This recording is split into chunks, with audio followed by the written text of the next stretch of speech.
ترى ما زلت تذكرها وتذكر روعة الذكر فيهدي القلب ألحانا شذاها يفوح بالصدر.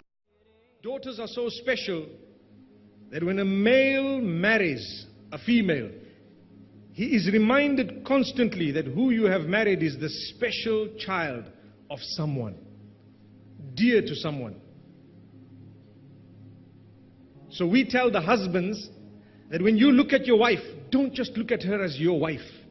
That's not the only title she has. She had a title before that which was more dear and more valuable. What was it? She is the daughter of so-and-so. She also has her own family that loves her and respects her. So do not disrespect her.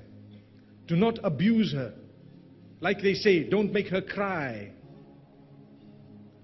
You know, when my wife cries, I always tell her I'm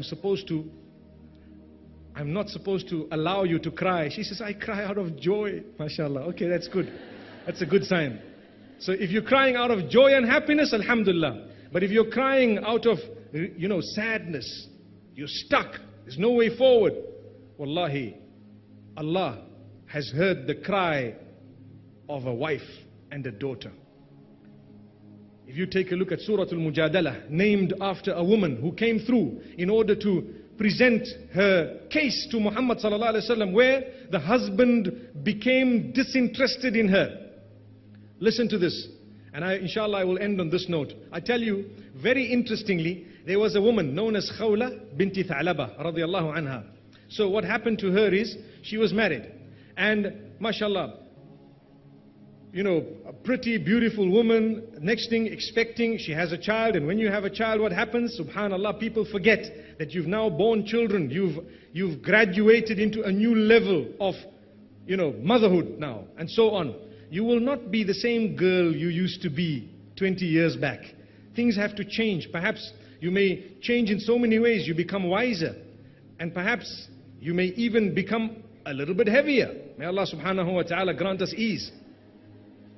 She complained because her husband started losing interest or showed disinterest. He was not interested.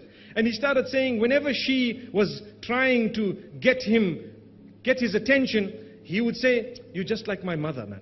It's okay. You're just like a mother to you, just like my sister, and so on. She went to Muhammad sallallahu alaihi wasallam crying, weeping, complaining, what do I do? This man is saying this to me. He refuses to touch me, and at the same time, he is the one who impregnated me. He gave me the children. He is the one who did this. When I married him, I was in tip-top shape, and so on. My mothers and sisters, I just want to pause for a moment to tell you that that does not mean that when you have given birth, you should just lose yourself. No. Go back.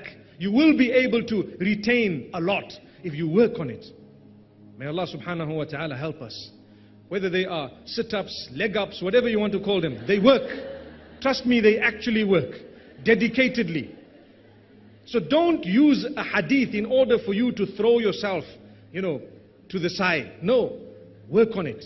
You will feel good by the will of Allah. Like I said, do it for the right reasons. Going back to this narration. So, as she's complaining, do you know what happened? The Prophet ﷺ, obviously it's a difficult situation. What do you say? You need to convince the man. Verses were revealed. قَدْ سَمِعَ اللَّهُ قَوْلَ الَّتِي تُجَادِلُكَ فِي زَوْجِهَا وَتَشْتَكِي إِلَى اللَّهِ. Indeed, Allah has heard the argument of the woman who has come to you complaining to Allah subhanahu wa ta'ala. Allah has heard it, and then He gives the response, and it's a long set of verses where Allah speaks of the punishment of those who say those type of statements, and how special and important the woman is. You don't just say these words. So may Allah subhanahu wa ta'ala help us to make the correct decisions in life. تذكر يوما كنت تعانق دمعة الفكر تناجي الله في صبر وترجو رحمة تسري